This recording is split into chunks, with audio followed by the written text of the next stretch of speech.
So today I am going to deal with porphyrias.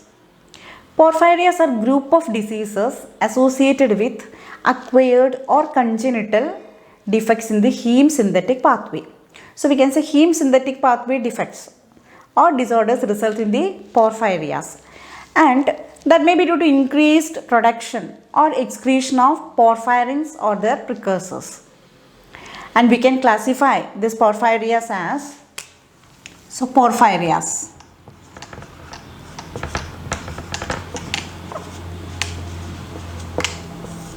So we can classify this as congenital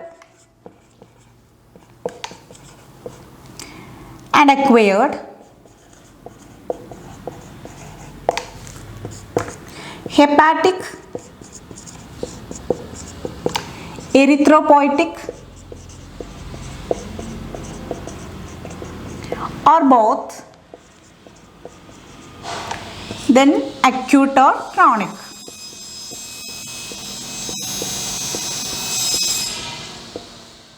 So firstly we can discuss about the congenital porphyrias. For that I have shown you the heme synthetic pathway here. I have already explained this heme synthesis in one of my previous videos. Just have a look on that. And here see this glycine plus succinyl CoA producing delta amino levulinic acid. And this delta amino levulinic acid is converted to porphobilinogen by the enzyme ALA dehydratase. And if there is any deficiency of this ALA dehydratase, that will result in ALA dehydratase deficiency porphyria. And this PPG is then converted to uroporphyrinogen 1 by the enzyme PPG deaminase or uroporphyrinogen 1 synthase. So defect or deficiency of this PPG deaminase that result in acute intermittent porphyria, or simply we can write AIP, acute intermittent porphyria. Now this UPG1, it is then converted to UPG3 by the enzyme UPG3 synthase, that is uroporphyrinogen 3 synthase. Deficiency of this result in congenital erythropoietic porphyria or CEP, congenital erythropoietic porphyria. Now this UPG3 is then converted to coproporphyrinogen by the enzyme UPG dehydratase. The defect of this UPG dehydratase results in porphyria cutanea tardae. Now the CPG is converted to PPG, that is coproporphyrinogen is converted to protoporphyrinogen by the enzyme coproporphyrinogen oxidase. The defect in this enzyme result in hereditary coproporphyria.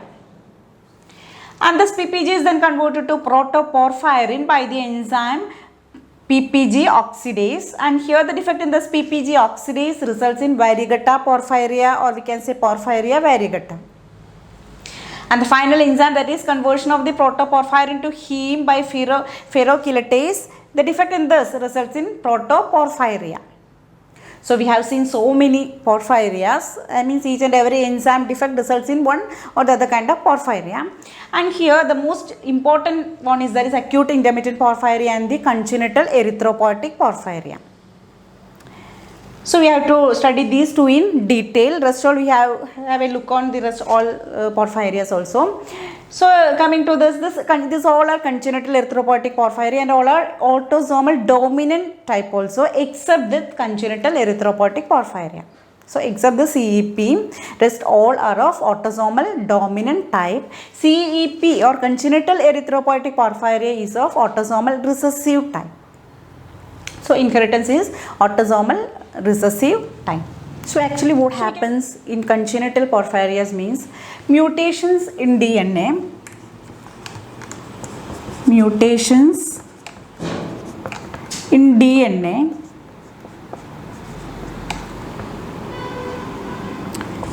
results in the abnormalities of enzymes of heme. Abnormalities of enzymes in heme synthesis.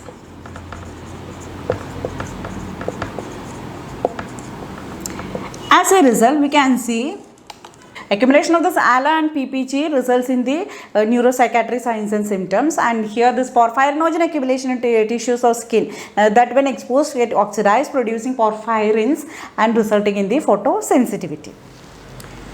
So coming to ALA dehydratase deficiency porphyria. Here we know the enzyme defective is ALA dehydratase, so that the ALA is not converted to porphobilinogen and there will be accumulation of ALA, and we have seen the accumulation of ALA or porphobilinogen that results in neuropsychiatric symptoms. So definitely we can see the neuropsychiatric problems here. And again, before that, it is of hepatic origin, that is the enzyme, the site of the synthesis of this enzyme is liver, so that it is hepatic porphyria. And there will be abdominal pain can be seen in this case, and also due to this accumulation of ALA we can see the excretion of ALA through the urine also, so that the urinary ALA is positive here. And again, this is one of rare type. Acute intermittent porphyria, or simply AIP.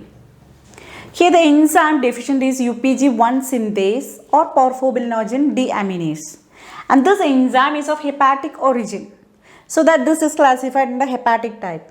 Again, the inheritance is of autosomal dominant type. And coming to this deficiency of this UPG1 synthase, we can see the accumulation of ALA and porphobilinogen, and we know the accumulation of this ALA and porphobilinogen that will result in neuropsychiatric symptoms and signs. Due to the deficiency of this UPG1 synthase, there will be increased activity of ALA synthase 1. Here the end product inhibition is not effective. And coming to this, porphyrins are actually not excreted or elevated in blood, so there will be no photosensitivity. Here the accumulation of porphobilinogen or ALA is happening. And again we can see abdominal pain, and the attack is of intermittent type, so that the name acute intermittent porphyria. And again it is precipitated by starvation, against certain drugs like barbiturates, and also by consuming this ethanol. All these will precipitate this porphyria. Coming to certain female sex hormones also have a stimulatory effect on this porphyria.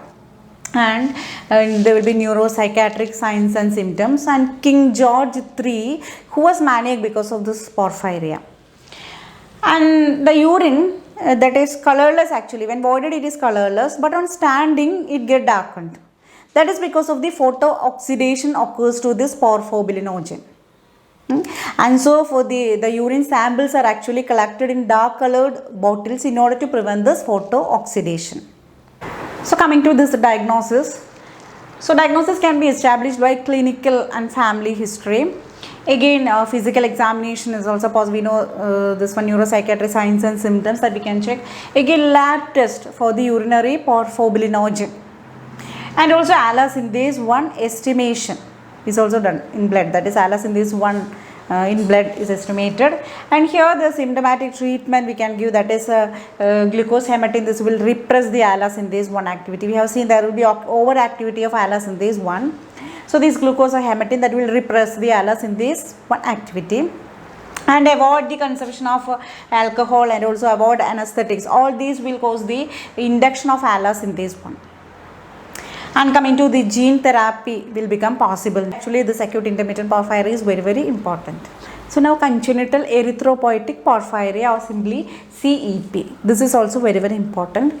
And here it is of autosomal recessive type of inheritance we can see, and this is confined to erythropoietic tissues, and so name congenital erythropoietic porphyria.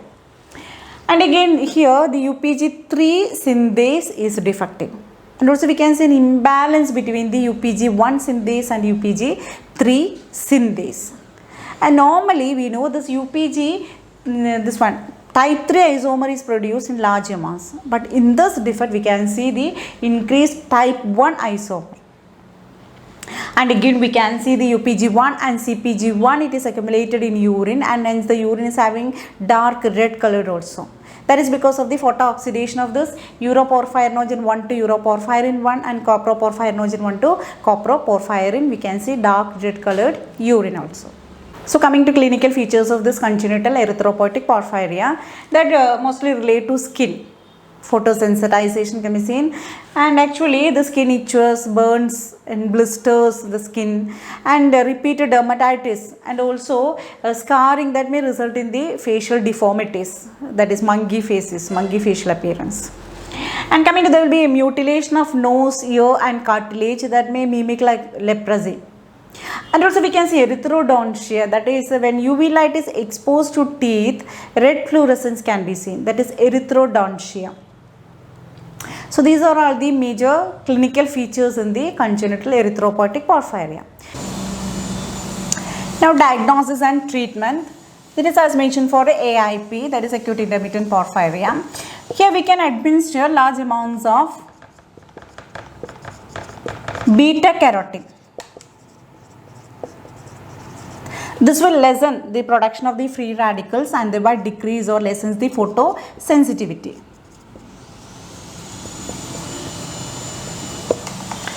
Again, by applying sunscreens,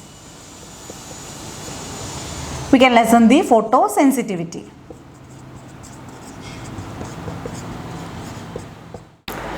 Now we can move to porphyria cutanea tardae.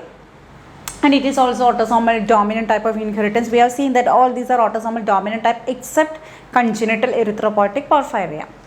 And again here the enzyme deficient is UPG decarboxylase. And we can see photosensitivity, that means porphyrins will be excreted and there will be photosensitivity, and the urine is also colored here, and here uroporphyrin is positive and PPG is negative, porphobilinogen level is negative.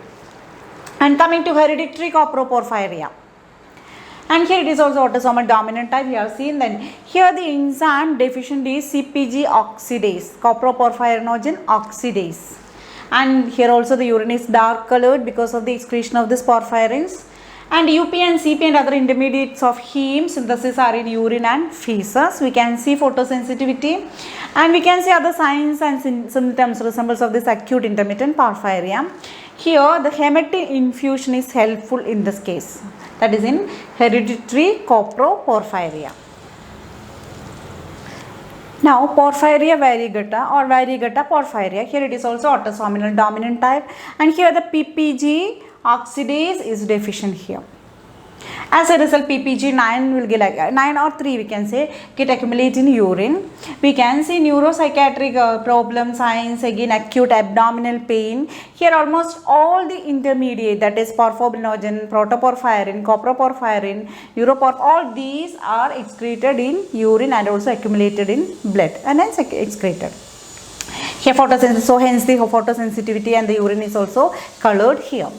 Now moving to hereditary protoporphyria, this is also autosomal dominant type, and here erythropoietic category, and here the enzyme deficient is heme synthase or ferrochelatase, and here there will be photosensitivity but no porphyrins in urine. But this RBC protoporphyrins are positive. So now we can move to acquired porphyrias. Acquired porphyrias, mainly we can see disturbance in the porphyrin metabolism due to the enzyme inhibition, and that is secondary to some superimposed toxins or drugs, that is this in administration of these drugs or toxins that will cause an inhibition to the enzymes in the heme synthetic pathway, resulting in the disturbance in the porphyrin metabolism. And for example, we can see this in lead poisoning and also administration of certain drugs, and this is followed by anemia. Coming to this diagnosis, we can see clinical and family history, we can go for physical examination, and again the porphyrin demonstration by UV fluorescence, and there is one test, that is Watson-Schwartz screening test, that is for prenatal diagnosis. Coming to this treatments, symptomatic treatment can be given, for example glucose loading or hematine we can give as IV. Then we apply this one, administer beta carotene, and also applying the sunscreen. These are all helpful for lessening this photosensitivity, and you have to avoid certain anesthetics also. So that's all about the congenital and acquired porphyrias. Thank you.